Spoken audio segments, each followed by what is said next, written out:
one of the most important jobs in the military, and that is a medic officer.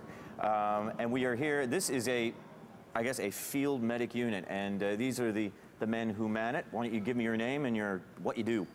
Corporal Scott Holmes. I'm the driver for Bosnia Ambulance. Master Corporal Rodriguez, I'm the crew commander.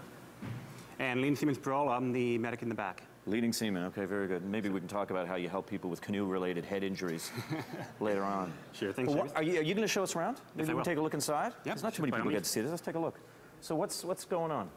Well, this is the back of our AM, and it's pretty much kitted out the same as a civilian ambulance with equipment-wise. The only difference is that we can carry a couple more people than they can.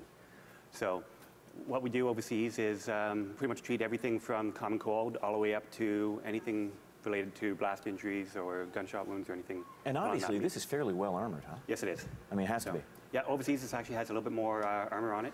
So there's a layer of plates that go on the outside of it. Point out some of the things, some of the equipment that you've got back here. Okay. Well, what we have is we've got our stretchers on the back here, and typically what will happen is we usually only carry one, possibly two patients if we need to. As you can see right here, we have one more stretcher up top, and we can put another one here if we need to get the extra bodies in the back. Yeah. So. Do you have a defibrillator? Yes, we do. We've got one here. We've got our oxygen here. We have our monitor up here, so we can hook up one patient to that and keep account of their vital signs. Why do you guys nickname this the Tijuana Taxi? Or are you allowed to say?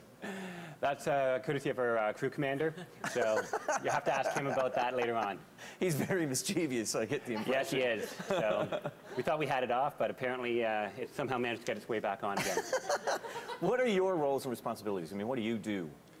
Well, pretty much what we do is this AM, when we're overseas, we're going to be going out as in convoys and anything else that's a reaction force. So when something happens, we'll end up going out, and we provide backup to the medics that are actually on the ground already.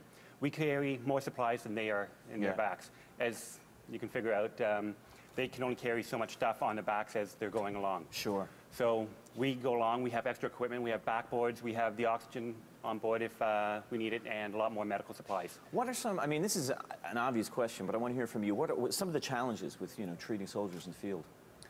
Pretty much the biggest challenge, I think, would be the fact that we know a lot of the people that are over there. And yeah, pretty much. Tough. Yeah, exactly. So sometimes you are able to do something, and other times you may not be able to do something. I mean, I was going to say, like, I mean, what do you do?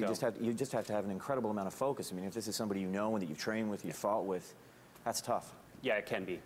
So pretty much you just try and block it out, and you just treat what you can, and you go from there.